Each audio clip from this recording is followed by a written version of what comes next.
यहां इस साल 27 अक्टूबर को चुनाव होने वाले हैं। ये शायद सबसे महत्वपूर्ण में से एक है, अगर नहीं इजरायली राजनीति के इतिहास का सबसे महत्वपूर्ण क्षण है।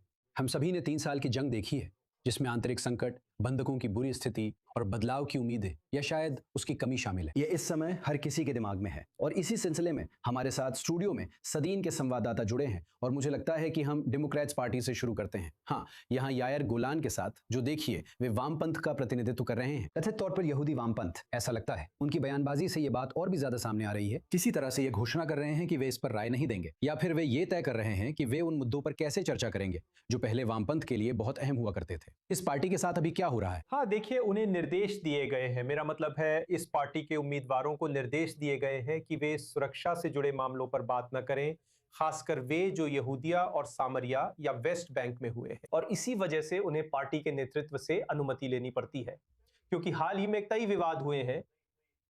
कई सदस्यों ने ऐसी बातें कही हैं जिन्होंने, आप जानते हैं, इस पार्टी से लोगों को दूर कर दिया है।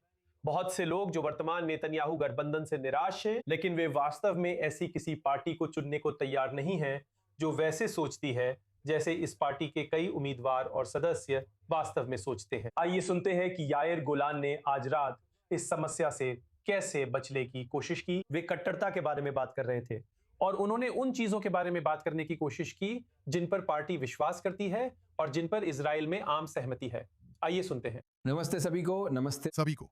हाल के हफ्तों में मैंने बार बार सुना है कि डेमोक्रेट्स और मैं कट्टरपंथी हैं। आज मैं चीजों को सामने रखना चाहता हूं और जनता के सामने इजराइल के लिए वो योजना पेश करना चाहता हूं जिसकी वो हकदार है। मैं चेतावनी देता हूं, आप यहां कुछ बेहद कट्टरपंथी बातें सुनेंगे।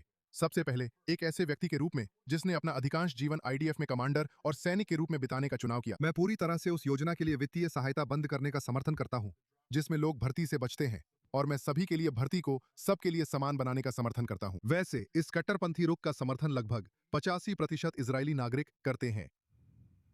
ये 3 मिनट लंबा वीडियो है। वो कई मुद्दों के बारे में बात कर रहे हैं जिनका मेरा मानना है ज्यादातर इजरायली समर्थन करते हैं।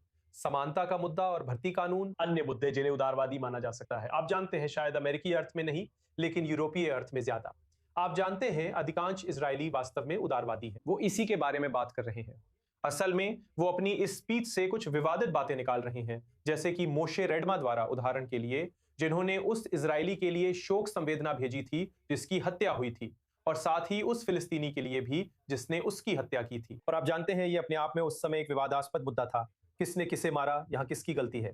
साथ ही गाबिलेस की, कुछ लोग शायद इसे कोई कट्टरपंथी बात ना माने, लेकिन बहुत से, आप जानते हैं, दक्षिणपंथी इजरायली मानते हैं कि जब आप किसी से पूछते हैं कि ये क्या है, जूडिया और समरिया या वेस्ट बैंक, तो आपको जूडिया और समरिया कहना चाहिए, वेस्ट बैंक नहीं। तो ये कुछ ऐसा है जिसे हम देखते हैं कि याईर गोलान तक ने पिछले कुछ वर्षों में कहा है कि इजराइल एक ऐसा देश है जो शौक के तौर पर बच्चों को मारता है। इसके लिए युद्ध बहुत से आलोचना पहले भी झेलनी कई पड़ी वर्षों थी। तक हाँ। उन्होंने अवज्ञा का आह्वान किया था जब न्यायिक सुधारों को लेकर विरोध प्रदर्शन हो रहे थे। तो ये कई विवाद है जिनका वो यहाँ जिक्र नहीं कर रहे हैं, बिल्कुल, लेकिन उन्हें पता है कि यहाँ समस्या क्या है।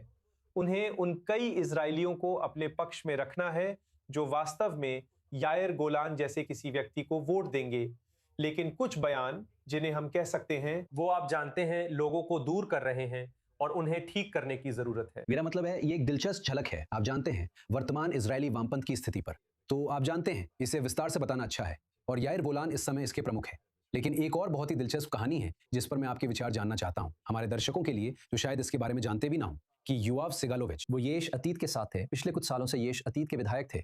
उन्होंने अभी अभी पार्टी छोड़ दी है और अब वो मंसूर अब्बास के तहत चुनाव लड़ने की अपील कर रहे हैं। यहाँ इस्लामवादी पार्टी, जो कुछ साल पहले गठबंधन में थी, एकमात्र अरब पार्टी जो कभी भी इजरायली सत्तारूढ़ गठबंधन में रही थी, वो उस पार्टी में शामिल होने की बात कर रहे हैं और उनके पास कुछ मांगों की सूची है, जैसे कि वो चाहते हैं कि पार्टी इजराइल को एक यहूदी लोकतांत्रिक राज्य के रूप में मान्यता दे। वो देश में अरब नागरिकों के लिए राष्ट्रीय सेवा पर भी बात करना चाहते हैं। वो इस कदम से कई तरह की बाधाएं तोड़ रहे हैं, इसलिए मेरा ध्यान खींचा। आप जानते हैं हमें क्या सोचना चाहिए? आज इन दोनों के बीच हुई इस मुलाकात में क्या हुआ? देखिए, सबसे पहले तो ये 100% पक्का नहीं था कि ये वाकई होगा कि सिगालोविच मंसूर अब्बास के साथ जुड़ेंगे, लेकिन आज के बयान से लगता है कि ये उसी दिशा में आगे बढ़ रहा है। और मंसूर अब्बास, जैसा कि आपने अभी बताया, वो काफी आगे बढ़ गए हैं, यहां तक कि वो अरबों के लिए सेवा की बात कर रहे हैं, शायद सैन्य सेवा नहीं, लेकिन आप राष्ट्रीय जानते सेवा। हैं, राष्ट्रीय सेवा जब उन्होंने पिछली गठबंधन की बात की थी, आप जानते हैं वो इजरायली लोगों के सामने बात कर रहे थे। इस बात को भी ऐसा इजरायली पहले कभी समुदाय ने नहीं हुआ नोट था। किया था। तो मैं कहूंगा कि उन्होंने अरब इजरायली दृष्टिकोण से बहुत आगे बढ़ गए और फिर भी उन्हें 5 से 6 सीटें मिल रही हैं। ये बेशक उनके नजरिए से निश्चित रूप से बहुत बहुत प्रभावशाली है, यहां तक कि उन अरब पार्टियों से भी ज्यादा जो आप जानते हैं उनके मुझे प्रतिद्वंदी लगता है हैं। कि वो काफी हम यहाँ लोकप्रिय है। हदाश की सही बात है, कर सही रहे है। हैं, एक प्रसिद्ध पार्टी है, बहुत पुरानी। फिर भी वे उसके करीब भी नहीं पहुंच पा रहे हैं और अब वो अपनी पार्टी को ज़ायनिस्ट गठबंधन के लिए वैध बनाना चाहता है और योआव सिगालोविच को लाता है। योआव सिगालोविच वो पिछली सरकार में आंतरिक सुरक्षा मंत्री के डिप्टी थे। वो चाहता है कि वो अपराध के मामलों और हमारे अरब समुदाय में अपराध दर से निपटे और ऐसा करके उसे उम्मीद है, हमें नहीं पता कि यह उसके लिए काम करेगा या नहीं, उसे उम्मीद है कि ज़ायनिस्ट पार्टियां आइजनकोट, बेनेट और लोग अपनी विरोध को थोड़ा कम कर देंगे। हाँ, हम पाएंगे कि ये कोई अरब पार्टी नहीं, ये एक दिलचस्प पल है। पार्टी जिसमें शायद कुछ सदस्य अरब हैं। ये शानदार है। सिगलोविच हाँ, ना तो नरम दिल हैं, ना ही किसी कल्पना में जी रहे हैं। वो इस मामले में कौन साथ काम कर सकता है, इस सोच को बदलने की कोशिश कर रहे हैं। ये एक दिलचस्प बात है। हमारे दर्शकों के लिए इस पर ध्यान देना अच्छा रहेगा। लेकिन इन सब पर रोशनी डालने के लिए धन्यवाद।